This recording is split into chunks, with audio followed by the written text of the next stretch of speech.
I welcome you to the second track for the day on defense services. Our moderator for this session, Major General Raj Mehta, Director at Sarthi Museum Consultants.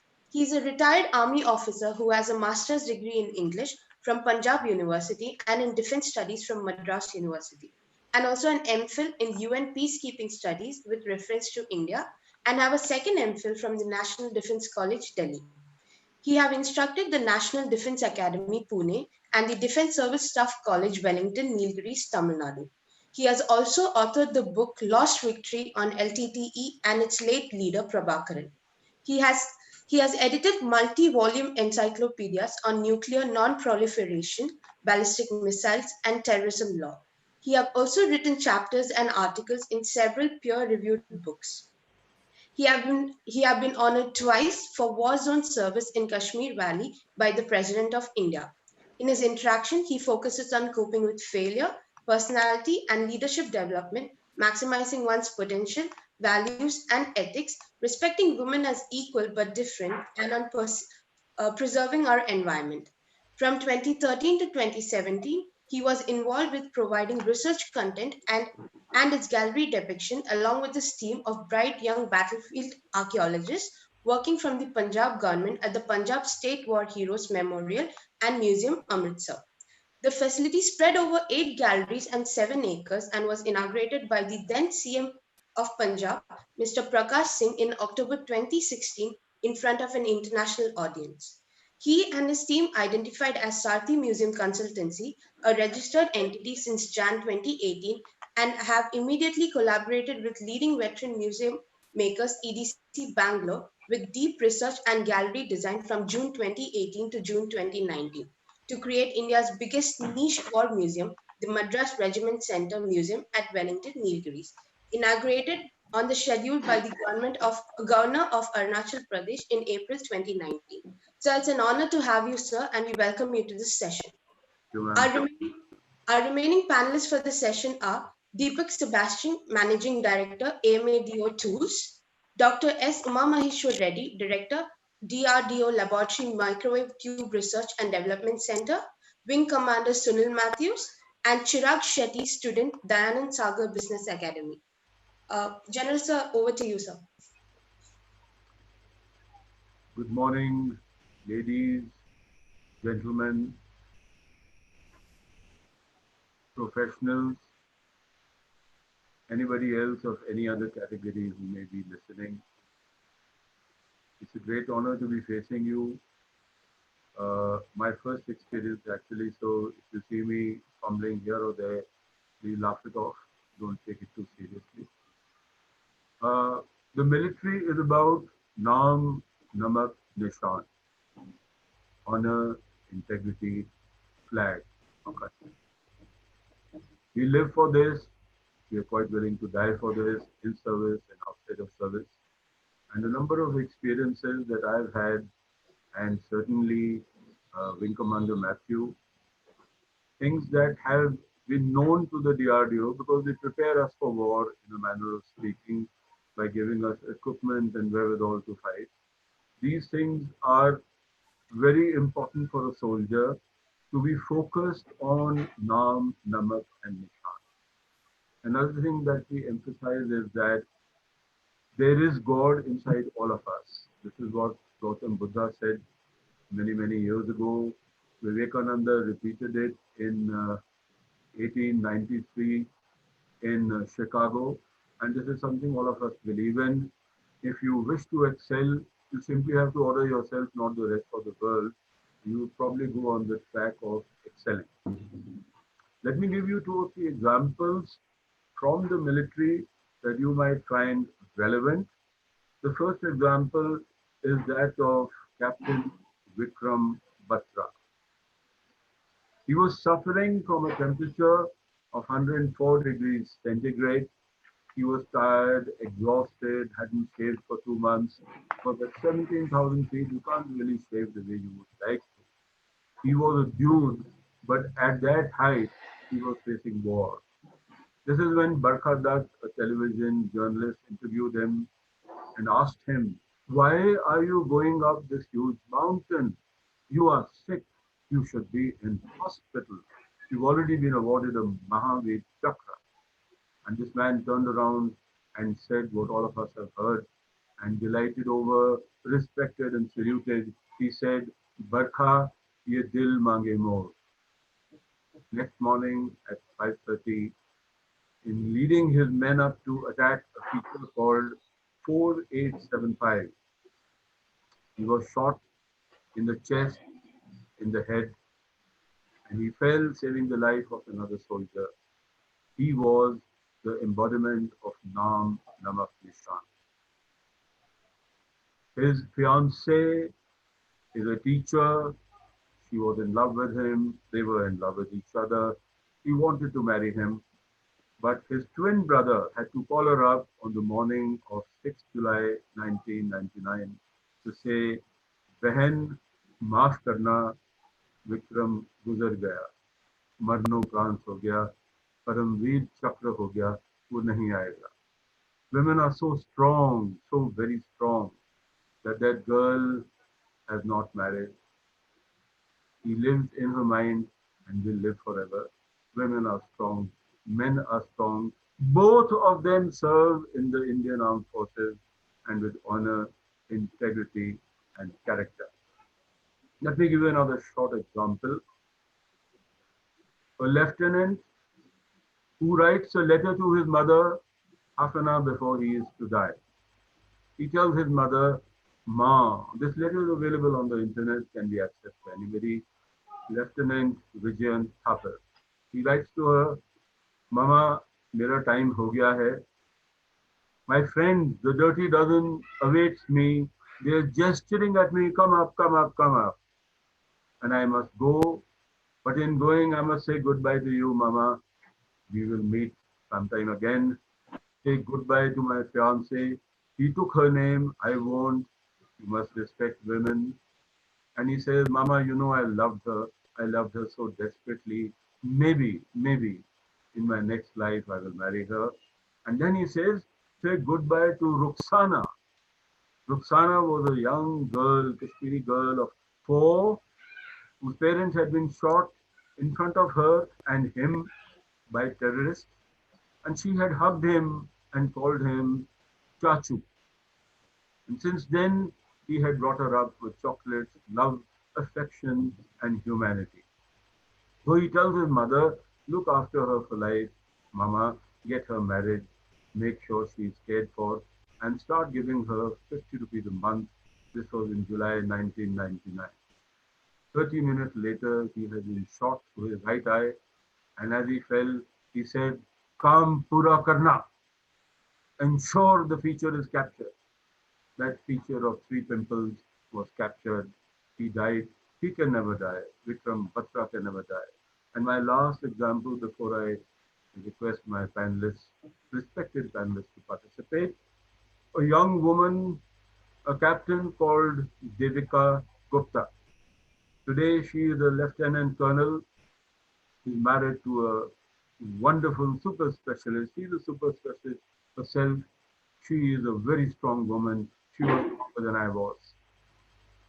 I was informed at night in Baramulla when I was commanding a division about 5,000 troops that she needs you immediately. I rushed forward to make sure that I was there on time. It took me about 2 minutes to be present. Midnight, winter night, 2003, Baramulla. That is a town which was then infested with terrorists. And she said, sir, she was repairing a man's gut. She was putting a 150th stitch into his tummy. It had come out because he'd stepped on a mine. She said, sir, give me a vehicle.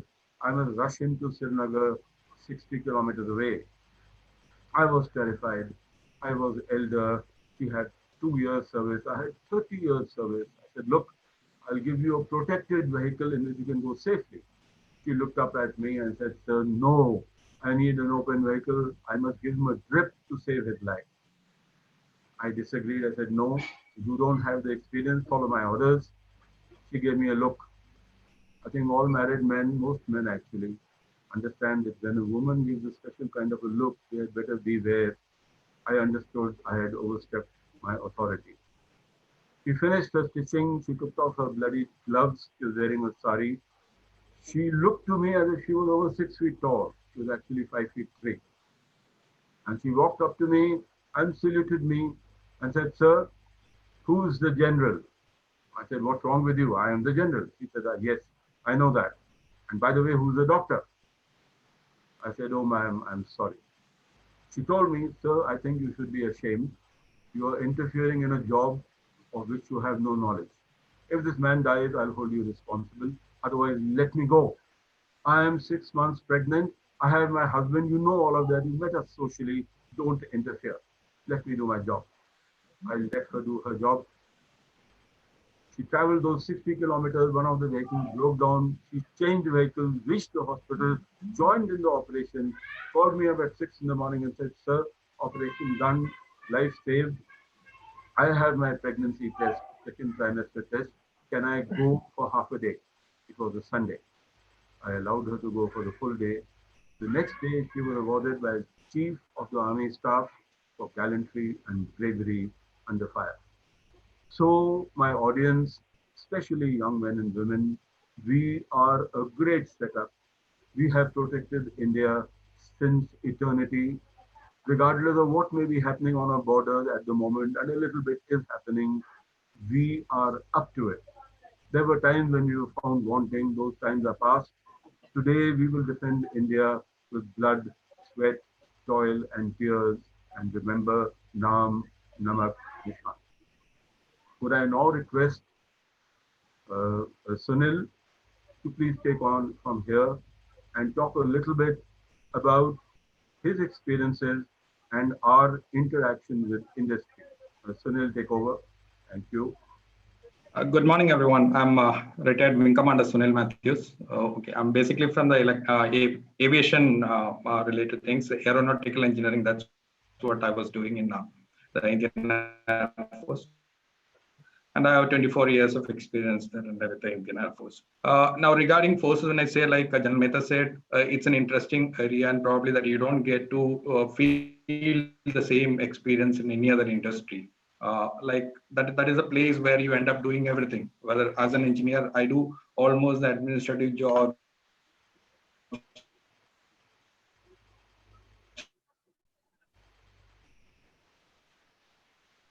whether the human resource part or anything. Like we done the court martial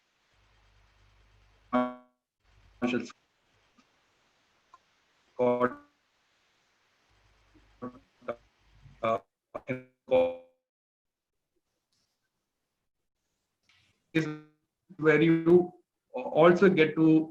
Am I audible? Your So voice is the problem is breaking. Your voice is breaking. Okay, I think Yeah, I check. guess it's fine. Okay, uh, uh, yeah, I consider it's a pride that I got an opportunity to work with allied defense forces, and it's a big responsibility. Not only while you are in uniform, but even outside the uniform. Like once you retire, it's always the responsibility because everyone is watching you, whether in uniform or out of the uniform. That people are watching you. Like you have to maintain that qualities, whatever that soldier like qualities, that both in uniform and outside. Now, when I say defense, because there are a lot of elements, people have heard about the army, navy, and air force. Of course, there are paramilitary forces. Then we have defense establishments like HL, DRDO institutions, and there are plenty. So that like our time, yeah, okay. So getting into the army, navy, air force, I think people are more aware now because thanks to all the publicity materials available and the communication. Because unlike our time, like when we joined about 30 years back, so these things were probably not that much aware to everybody in colleges. We all learned many things, or rather realized what the forces is after we joined only. So I think the situation is improved now. People are more aware. But mainly the problem is the people, the expectations of the youngsters these days. Probably it's far beyond. because our time it was limited because we didn't have the communication, and that we didn't have we there was no need of comparing with outside where people are working in some MNC in IT and all these things. But I think the time has changed, and probably people are looking at that angle also now. Their expectations, because they fancy the services, they join, but after joining they realize because many of them then now I say that they are rather indisciplined, a lot more indisciplined than we were at the time.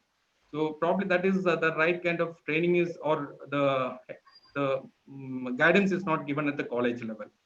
So that's what my take on that, and we need to further strengthen on that awareness part. Probably that in all those institutions, because most of the cities, most of the states that we have the PROs and the publicity cells functioning, the defense publicity cells. So they could interact with the colleges and probably get more knowledge about what is the force about and what is expected out of that. Like General Mehta said, it's not only the salary. The salaries, probably the starting salary is one of the best now in India. Like even I don't think that the IT firms, or also most of the IT firms, probably that one node is an exception. Otherwise, most of the firms is not offering that kind of a salary at the starting level. It's not, but more than the salary, it's a pride. It's an opportunity. Like where you can, I mean, your scope, probably that exposure is unlimited. You get to interact with many kind of people, many terrains. Like I'm from South, so when I mean, my first person was in Gwalior. Of course, Gwalior has got both extremes. Like at the peak of winter, it goes to almost zero, or I mean, somewhere 2 degree, 3 degree, and in summers it goes up to close to 50 degree. So like since I am from South, I was never I mean exposed to all this kind of weather. So it's a challenge like for us. And further, I was in Srinagar, in the desert. Somebody knows that Badmer, there is a place. It's somewhere close to Jaisalmer. Uh, so I mean those times. So when I say it's a easy now, because the communication, the commuting to this place, that all has become easy, because that is we were at a time when the commuting to these places was, it's a real trouble. Actually, to go to the place Badmer, we had to go to reach Jodhpur. From there was a meter gauge train. So people haven't probably that they haven't heard about. And General Mehta definitely would have turned worse. But that is the kind of life which we all went through. But then the people now, it is much more comfortable because the infrastructure has come up at almost all the places, and it's more interesting now. So Uh, anything, yeah, sorry. sir, anything you want me to add on, sir? Yeah, sure, go ahead. No, sir, I finished. Anything you want me to add on? I can. What I would like to say by way of thank you to Matthew for having put across things so clearly is that there is a definite disconnect between industry and the military, whether it is the army, the navy, the air force, the coast guard, the DRDO, because there are exceptional opportunities available to world-class people, and young Indians must rank amongst truly world-class people, provided they are given that little direction, that little focus, that little energy, that little push, which will put them up on a stage where they can really shine and bloom. Here, I would like to add, after Matthew brought it out, that when you are under training at any of these academies, you are paid an amount of 56,100 per month during training, apart from being provided everything else completely, absolutely, totally free. The first pay that you get in your first month after joining is 86,000 rupees, and the cost to company, as calculated by the government of India, is approximately 2 lakhs per month, which means 24 lakhs per year. Because you get free food, you get free travel, free hospital services, everything, the best clubs in the country, etc., etc., the quality of life, the rentals, everything is looked after by the forces. And if you put everything together, we would say we wish the industry knew the soldiers a little better and how much industry would shine beyond using us as security managers and things like that. If they knew that we live for integrity, honor, and country. For country, you could put in industry and really take off and say, oh my God, if we get these guys in after the leave services, probably they would add great value to the area. This is where I would request Dr. Sir to please take on and explain to us the magic of the DRDO. Yeah, Please, sir. good morning. In DRDO, I think we do advanced research in various systems like aeronautics, armaments, combat vehicles, electronics and microelectronics, life sciences, material sciences, missile systems, and naval systems. These are some of the areas where we do research in the areas. I think I will give a brief history of DRDO. DRDO started in 1958 with a few organizations, like 3, 4 organizations, and now it is a 50, more than 50 number organizations spread over across the India, starting from Leh to Cochin. And major of the facilities are about 10 labs each are located in Delhi, Hyderabad, and Bangalore. These are the major facilities located.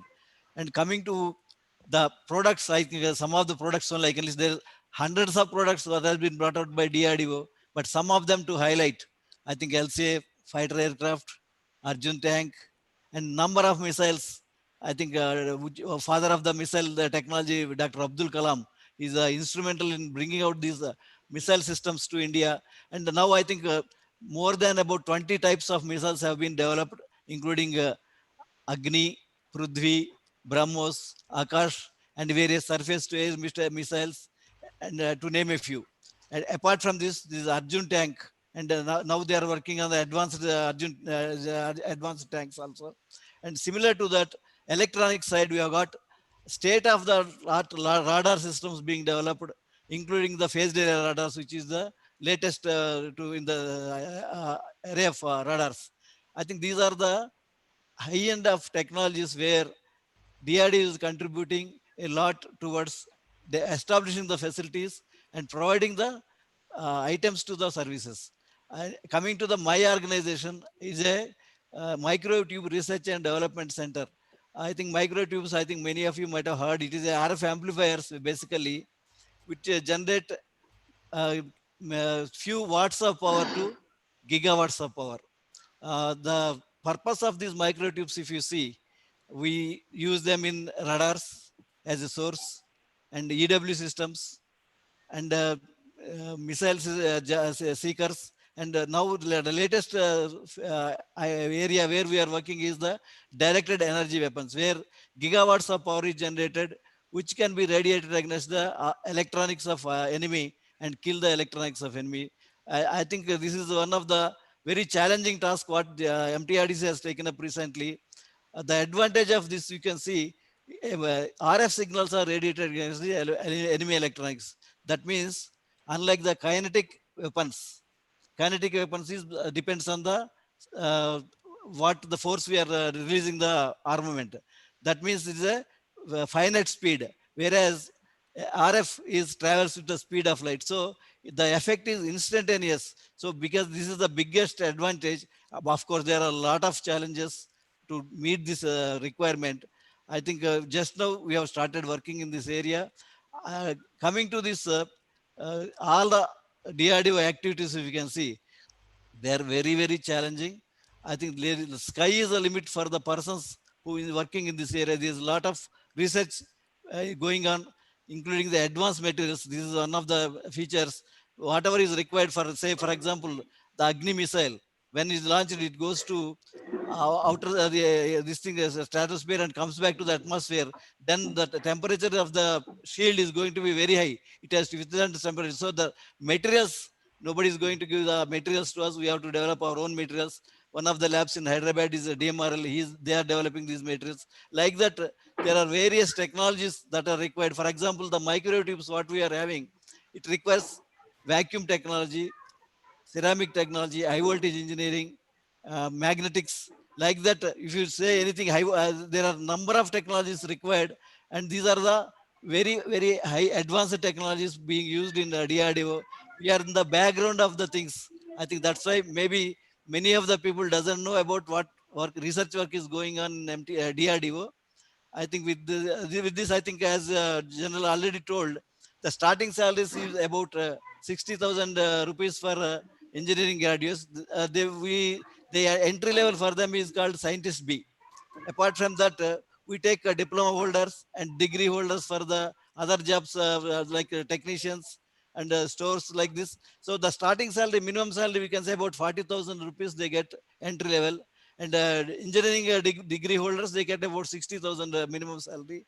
I think a lot of opportunities are there for these people. And we take about 300 to 400 scientists every year, apart from about 1,000 diploma holders and degree holders. So this is the profile of manpower in DRDO recruitment is going on, and various fields are there. And there's a lot of opportunity for youngsters to prove themselves, and it is a very challenging. I have got 33 years of working in, experience in DRDO.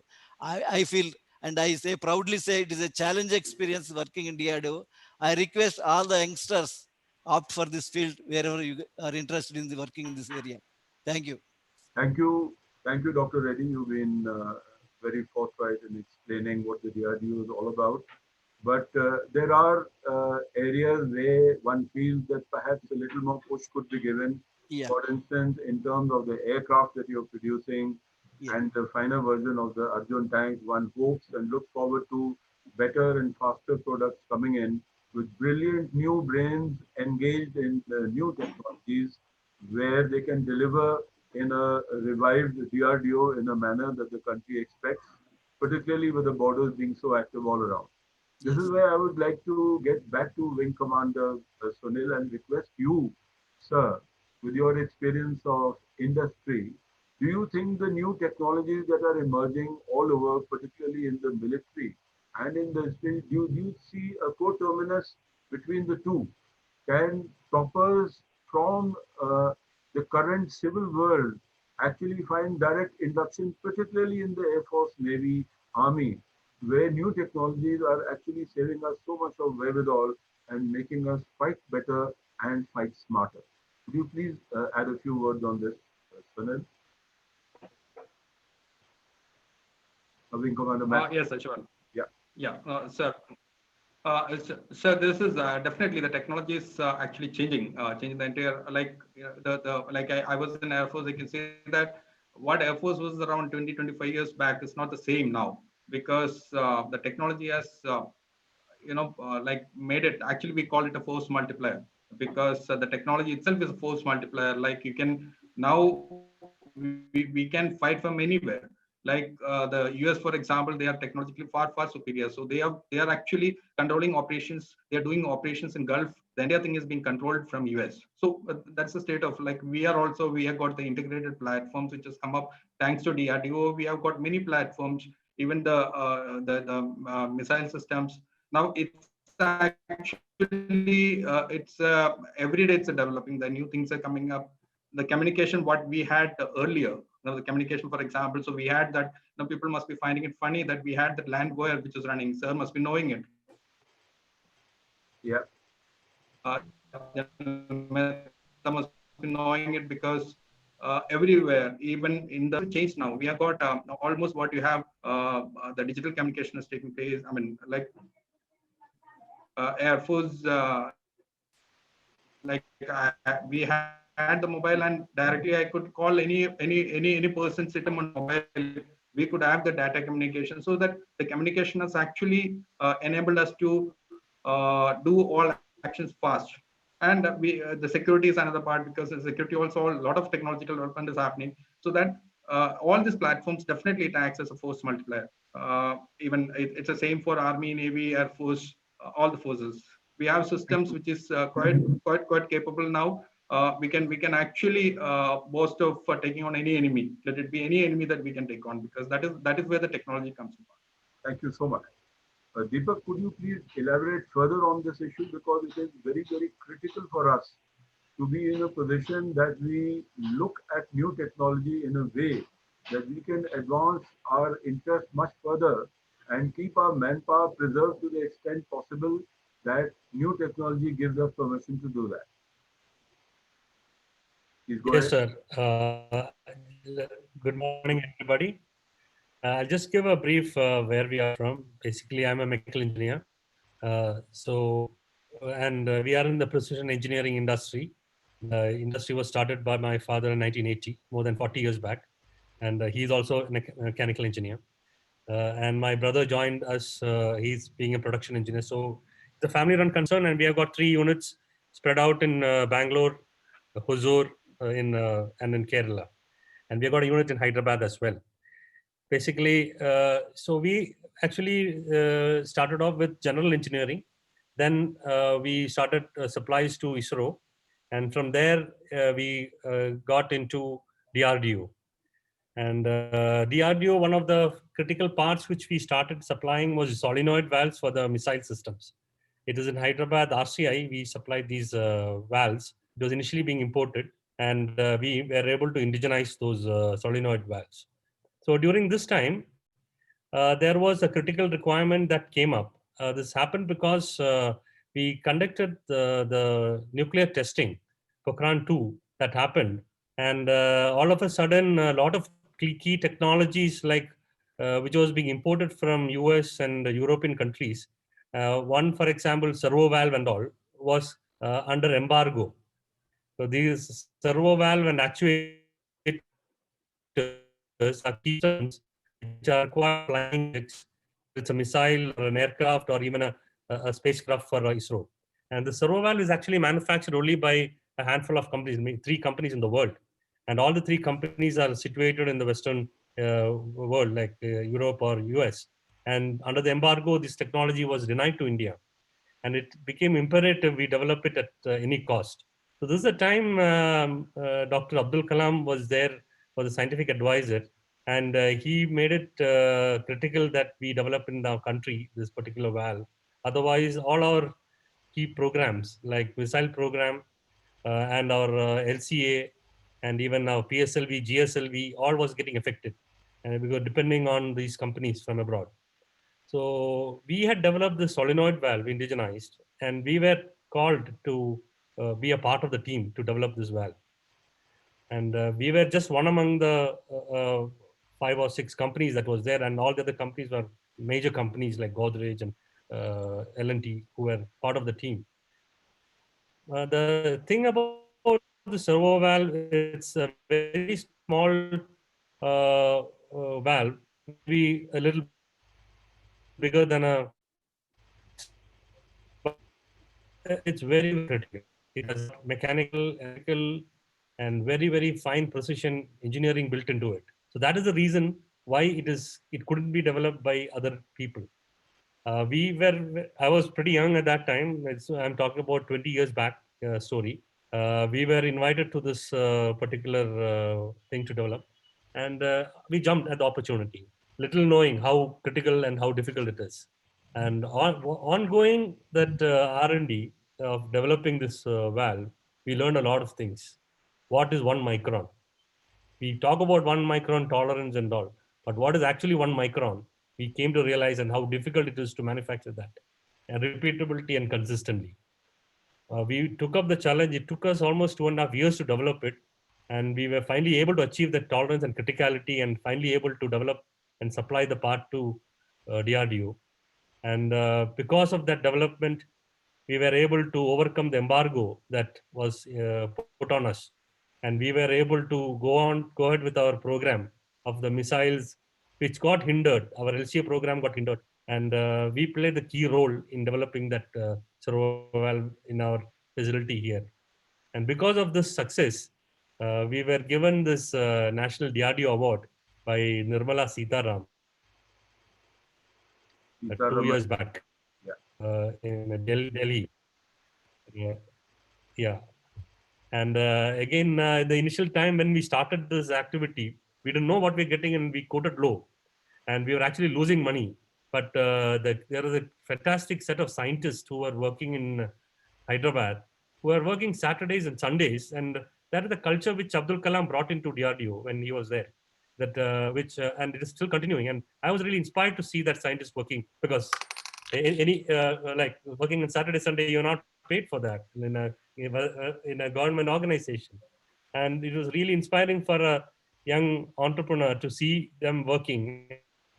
And I was inspired to go ahead and do this thing at any cost, even though we were losing money. And my father came to know about this particular program, and he talked to the scientist also. You are making my son run crazy for this project, and he's losing money like anything. But I was totally committed to this, and I was not interested in the money part. I just want to develop it at all costs. And I personally used to shuttle from Bangalore to Hyderabad to get this thing tested, because the testing lab is pretty expensive, runs into multiple crores, and only DRDO had that facility. So whatever we do, we had to take it there, test it, bring it back, fine tune it, again redo it. And we did a lot of iteration. We are finally able to achieve it. And after doing that, it became a success. Thank And you. Thank you so so much for what you've given us. And in fact, that reinforces the idea that we have to have inherent capability within the country to be able to develop exactly, these high technologies and make them very true. available to the Army, Navy, Air Force. Otherwise, if all these technologies come from outside, you are aware that there's always a string attached to all of them. And that can let us down in our pursuit of national interest in a very, very serious and savage way. So I'm glad that you made a good beginning, and I'd simply like to assure the audience that is listening to us that at the moment the Army, Navy, Air Force are probably at the cutting edge of technology. It is an embarrassment to point out to you that 70% of the material that we use is actually imported. And if we are to become a really strong country in a manner that others are to sit up and take notice of us, we'll have to have more Deepaks in the system, and DRDO multiplied into 10 times more capability in order to give us exactly what we want and not look over our shoulders to people to supply us emerging technology. Because if you look at such technologies, for example, the latest of information technology, cybernetics, and manners of conveying warfare in the ether as well as in actual fact, using the latest of these technologies in aiming, firing, and actually getting devastating results with a minimum of weight and everything, then you have to look at the way we are handling this, provided it is made within the country. Sadly, at the moment, we have 70% import, and the more it comes down courtesy the DRDO, the more we'll be better off. And here is where I request Chirag, as the voice of young people, young men, young women who wish to join the services, to please have your say. Please go ahead, Chirag. Yes, a very good morning, sir, and to all the esteemed panelists. Since the topic is going on a technical aspect, I would like to ask, sir, is it possible for someone from the non-technical background, that is, say, from the arts or commerce, to get into the Navy, Air Force, or the DRDO for that matter? What are the possibilities or the opportunities which one has when he is coming from a non-technical background into these services? Dr. Reddy, Matthew, all yours. Yeah, I think maybe I will take this call. I think DRDO takes, as I was telling, degree holders Yeah. as, Okay. as Yeah. admin cadre and stores cadre and purchase department and admin cadre. They take non-technical people in this area. Yes. Yeah. Matt, For defense service also, all the services, because we are self-sufficient actually. We have various cadre for the non-technical as administration. We have administration, basically they look after all the human resource part also, and we have accounts branch, like all the services got independent accounts branch. So we have the accounts background people also can come in. Then like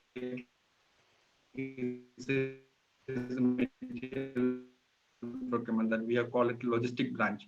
So there is knowing the the controllers, the air traffic controllers and the fighter controllers. So they are also basically in the admin branch, and who comes as after they get converted to the controllers. right. So there are multiple options like that. Even we see that even the non-officers category also, that we have the technical and the non-technical category. So that the technical is basically those who maintain the systems and all. Otherwise, the non-technical is the one. Otherwise, who's doing the administrative tasks and all.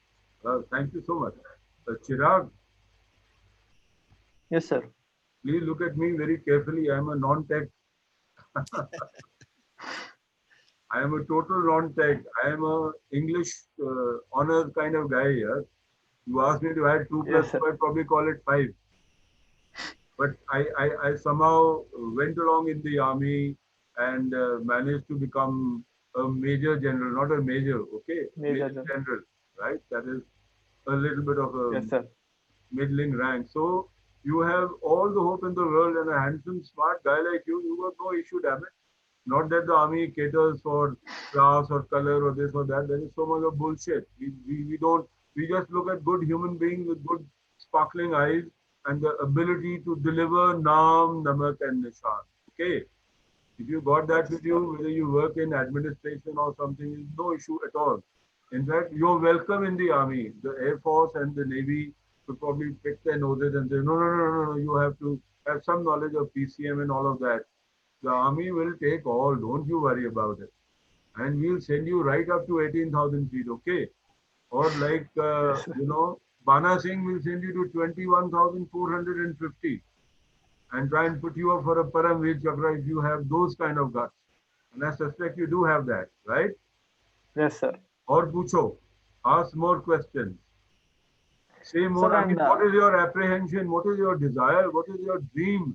What do you want from the Army, Navy, Air Force, Coast Guard? Whichever of the 11 systems you use to enter into us. And the DRDO is an exceptional world out there. If you wish to enter them, they would entertain great scientists. Look at what Israel does. It picks up failure than anybody else who's got an electronics brain or a brain for scientific, development and exploitation. And they tell them we'll pay for your failures also as long as you do great work.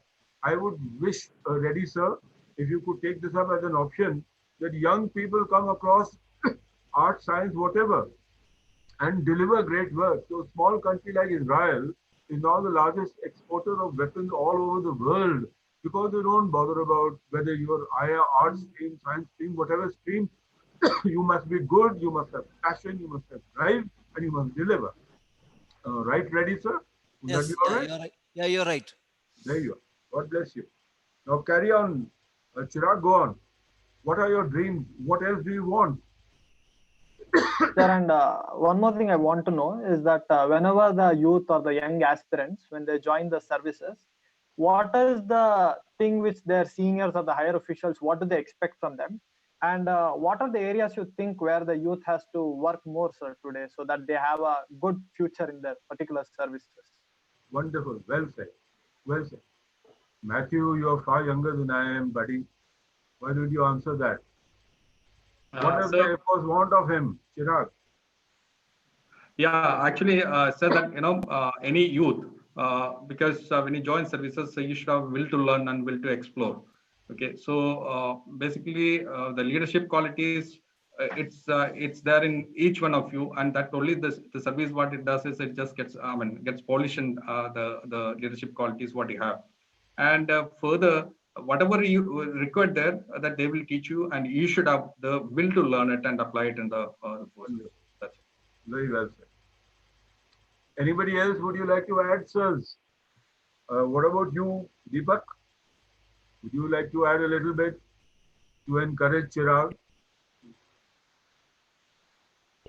Yeah, if you like to be in that technical field or engineering field, or even we can even have in our general administration also, if you're in arts or science, that's not a problem. But if you're an engineering graduate, we have got like CAD, CAM, then production engineering, then areas where process engineering, and like production planning. These are all areas where we are recruiting people, and we are people with if experience they're great. If not, we train them and get them up to speed. So we have got a training program in house to get them trained to bring them to the level which we require. So that's not a problem if even experience is not there, but at least basic knowledge or that's certificate course if they are passed is good enough for us. Wonderful. Chirag, can I now fill in the gaps? Although my peers haven't Yes, left sir. very many, but do allow me to say a little, a few words of advice for you and for young women who might be wanting to get in, right? Yes, sir. Sure, sir. There is a terminology in the military, the Army, Navy, Air Force, Coast Guard, everywhere, uh, where they use two words to identify exactly what does the army want, the navy want, the air force want. They want you to be my bap. My is mother and bap is father. They want you to have the attributes of a mother and a father: honesty, integrity, character, compassion, toughness, forthrightness, resolution, intelligence, ability to withstand adversity, fall in love with failure, and make very good friends with failure, so that next time when you do something, you will learn from the past failure and move on to a new direction, a new step. You must have focus. You must have the ability to stay and try and work and be honest about whatever you do. These are things that our mothers and fathers in the Indian system have been teaching us for thousands of years. So I'm not talking of anything new. Because if you look at the profile of the Army, Navy, and Air Force, they actually look for ordinary people who join the forces and become extraordinary, or so large and so huge in outlook that size and color and complexion and this and that becomes irrelevant. The fact that you are here to lead is what the soldier will look at. So you can look a soldier in the eye and say, I lead, you follow. Or simply say, follow me, implies that the soldier is following mom and dad, ma or bab, my bab. Can there be a simpler explanation of what is it that could make you a great Batra, a great Devika, a great Thapar, a great you, a great Chirag? Why talk about them? Why not talk about you becoming top class, world class, enormously gifted, talented, and available to this country, which desperately, desperately want? We are at the moment 13,100 officers short. We've been short for a number of years. The Air Force is short. The Army is short. The Navy is short. The Coast Guard is short. We look for bright kids like you. We look for boys. We look for girls. Earlier, we had a bit of a problem with women because some of us thought that women were not quite up to the mark. They had physiological problems. They had problems with childbearing and menarche and the requirement of having softer bones and tissue. All this has proved to be so much of a load of rubbish, because today's Supreme Court has passed an edict, an order for the Indian Armed Forces, that women will get permanent commission in 10 new disciplines of the Army, Navy, Air Force, excepting actual combat, which is carried out by infantry and tanks face to face with the enemy. There are a few countries in the world that have allowed that also, and I'm sure within the next few years, we will allow women access like that. So if you have your sister, your girlfriend, somebody in your family, a cousin who is a young girl and wanting to join the Army, Navy, or Air Force, please tell them to choose their color, work very, very, very hard, because joining the forces is representing your nation in front of an enemy, and that will demand huge amount of work on your part. Let me tell you without running anybody down, but the statistics are that on an average every 6 months, around 3 to 5 lakh people apply for joining the services, and we take under 1,000 every 6 months. The point is that average people get in and then become outstanding and geniuses and superstars. And this is what exactly we want. Work hard. There is no shortcut to success. You really have to slog. But if you slog with a smile on your face, slog with a plan, make a weekly plan, work hard, the syllabus is shared with you. The people testing you were once cadets, the way you might be, and would look at you very gladly and cheerfully, accept your error and say, all right, you have the right attributes of character qualities, ability, potential, and the ability to laugh at yourself and say, okay, it was just a mistake, not the end of life or the world. Let's move on, improve, and deliver. I hope that in a general way answers your query.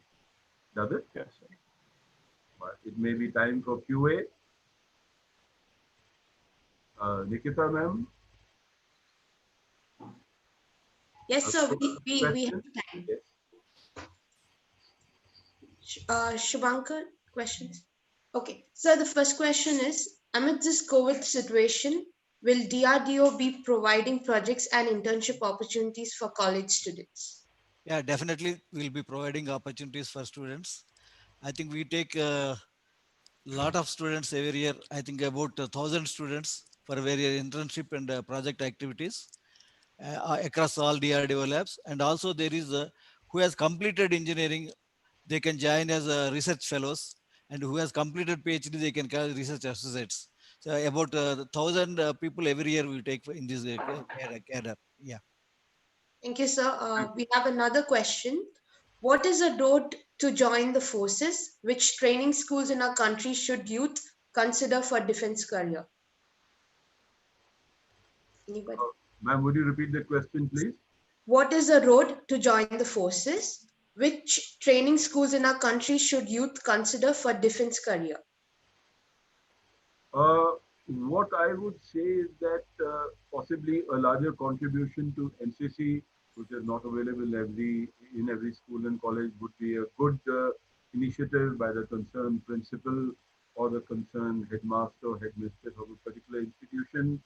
The fact that books that talk about bravery and brave hearts and the character qualities which make up for heroism of an exceptional kind. These are things that could happen at schools. I have been traveling all over the country when COVID was not there, and actually inciting or requesting or inviting people to take a move on and discover the kind of genius that lies inside them. I think something similar can happen at every school, every college, every parent can motivate their child to look forward to a career where the best of the best not only get taken in, but they develop to a level that brings honor and respect to every aspect of society. I would also say that while doing all of this, there is a lot that can be done by the individual himself. For example, what was told to Chirag is probably 99% achievable by him within himself because Jiva is Shiva. Everybody's God is within themselves, man. And if you wish to exploit your limits, you will actually find there are no limits. The human mind, the human brain, passion, determination, focus can be so enormous that once you decide that a military career in the Army, Navy, Air Force, or Coast Guard is your way ahead, there will be 100 doors and windows that will open up and give you access to fresh thinking and then drive you on. Yes, sir. We have another question. Should serving defense forces for 2 to 3 years be made compulsory for students, like in few countries like Israel? That's a question. Matthew? Yeah, sir, many countries are doing it. Even there was some talk on this at certain level in our country also to experiment it. But probably the problem with our country is because the diversity of the manpower which is coming in. So how well we are, how prepared we are to do that. We have certain provisions like the territorial army is there, which is already doing that kind of like there I know one officer, one major, he goes every year, he goes spends 2 months with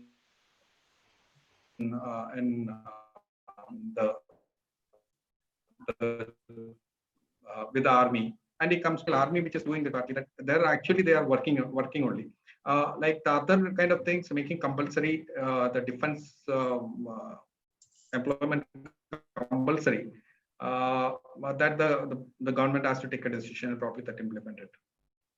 My own take on the subject, I think Matthew's answered it very well. I would simply like to add that in a country like India, anything that is compulsory would probably become something that is intensely disliked. And you really can't have a system where you can volunteer to do compulsory military service The countries where this is being carried out have circumstances that are a bit different from ours. I would simply say that the desire to join existing platforms like the DS, like the uh, Territorial Army or the NCC can be made so attractive. In fact, the university entry scheme itself can be made so attractive that you feel compelled to participate and then join for as much period of time. And not the least, you have a short service commission where, if you desire, you can join the military services again in the three services for a period of 5 years, and after that, de-link at an age young enough for you to divert to your chosen profession, which should be your ultimate aim. So I would say that I'm not really in for compulsory military service as in Israel, because if you examine the system closely, you'll find they have enemies on 11 sides, and on the 12th side or the last side, they have the sea. In that kind of constricted atmosphere, they had no other choice but to impose this. But it has had many drawbacks. And finally, they are of the version or of the conclusion that it may be better off if they didn't have it as a compulsion, but left the option open to young people to participate in a manner. And for that, we already have certain types of commissions where you could access the qualities and the character building that the services do without really joining it as a career option. I hope that meets your requirements. Yes, sir. We have two more questions. One is, should students take CDS or NDA after 12th? Uh, I would suggest that the NDA option is a very, very attractive option, and unfortunately, or fortunately, one would say, because the standards for NDA are very, very high. You really have to work and slog maybe for a period of 6 months or 8 months in a manner that your, besides your PCM knowledge and your general knowledge, which will be tested anyway, to pass the SSB, you have those attributes of mental and physical fitness, of which NDA would probably be a bit of a pipe dream. If you have those attributes and you have friends or peers who join there, you will find it one of the best options available for a young boy today. I think a time will come a few years from now when young women of the same age, 10 plus 2, would also be able to access the NDA. That is the current government thinking on the subject, right? Yes. So last question is addressed to Deepak, sir. How is the opportunities in private sector working with defense? Yeah, you are talking in context of youngsters joining the company. Yes. Is that what you're looking at? Yes, so what are the new opportunities that youngsters have in private sectors working with defense? Yeah, see, to put in a perspective, we employ like mainly engineering and technical people of diploma and engineering, because they are the people in the production and the design, development, then process planning, even in all the technical areas, we need technical people. So then again, but we do have people in the other general category where for administration and all, for which we employ people from BSc, those kind of background as well. So there is a lot of opportunities right now, especially defense is a potential growth sector. The way it is growing, hopefully it should go on like that with the proper government guidance and encouragement. So a lot of opportunities are available, and I find like the other from people from other sectors coming into defense because they're where it's kind of dull now, and even other general engineering also is in not good shape. So defense is one area where a lot of opportunities I feel is there. So it's one area which youngsters should focus on and try to get in. Thank you, sir. We have one more last final question. Does DRDO do skill gap audits for defense technology? Can you repeat the question, please? Does DRDO do skill gap audits for defense technology? Yes, That's we'll do. Yeah, we'll do training of the, once the engineer say joins DRDO, we give training for 3 months. And apart from that, we give training. And in between, we do conduct some courses to upgrade the skills of the people, and they will be evaluated for further opportunities. Okay. Thank you, sir. General sir, any closing remark?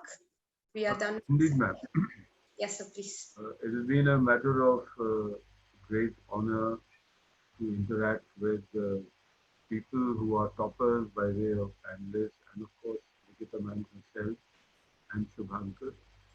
For me, this was a first-time experience, and if there have been deficiencies, I hold myself totally responsible for them. The important message that needs to be delivered is that the defense forces are here since we became an independent country in 1947. We have lost thousands of lives in making sure that the sovereignty of the country is looked after. 1962 was a bad experience. As you would have noticed in whatever is happening in the area of East Ladakh and thereabouts, 1962 has been passed for eternity away as a mistake that we made. The fact that we learn from our mistakes is something that has made us strong. Today, we are not only capable of looking after our country, but look at 65, 71, the Kargil War, and you will find that we are not only credible, but we have some of the brightest and best men and women available in the country who are fortunate to have joined us. We are still 13,100 short.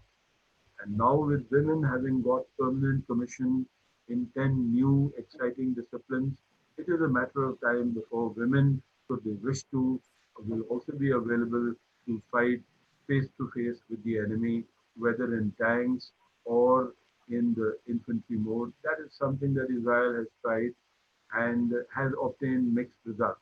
Also, it is a matter of independent choice for a young lady to be able to volunteer for such a service and do what is necessary. Having put that aside, whatever is available today is at par with what is available to women across the world, except 2-3 countries that allow direct combat. You can fly aircraft in our army today in various modes. You can serve on ships. You can serve in the desert. You can serve on high Himalaya, in the Karakoram. You can serve at Galwan. You can serve wherever you wish to serve and bring honor and respect and dignity to your job. The military provides you, you can see from the number of large number of army brats, whether it is Sabir Bhatia in IT or whether it is heroines or top people in public places, in industry, everywhere, people like Matthew.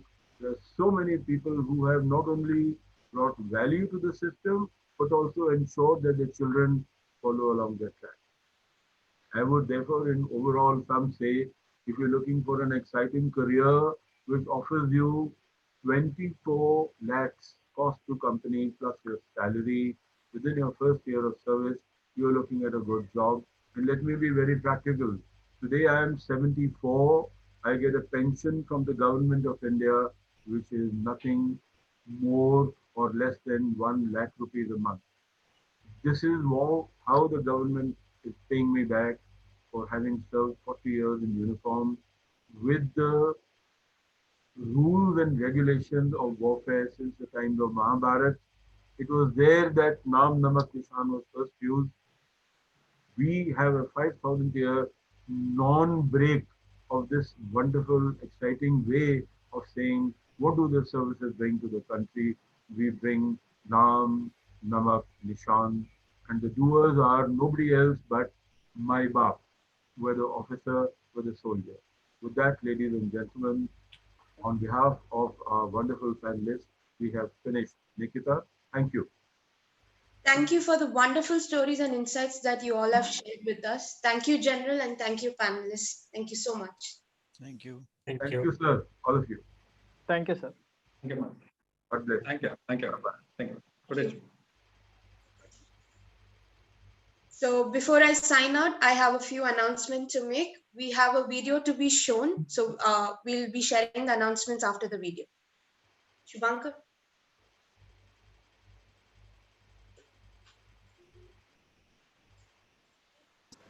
Hi friends, this is Quizmaster Pigbrain, and I'm here to encourage you to take part in the YCC Industry Awareness Quiz. Well, you're certainly enjoying the panel discussions as much as I have been dropping in and enjoying those. But this quiz is a lovely idea for you youngsters to try and gauge for yourself on how much of the industry you know. Well, the good thing about the digital medium is you get to know how much you know. No one else gets to know how much you don't know. So, time for you to get started with the industry awareness quiz. Just get on right now. It takes no more than 10 minutes. You'll enjoy it, I assure you that. In my own words, your time starts now. Yes. We'll have the quizzes happening from 8 a.m. to 9 p.m. and we request all of you to attend it. And another announcement is that our third session for the day starts at 1:30 on engineering. Thank you, everyone. Have a great day ahead. Thank you. Bye. Thank you. Bye-bye.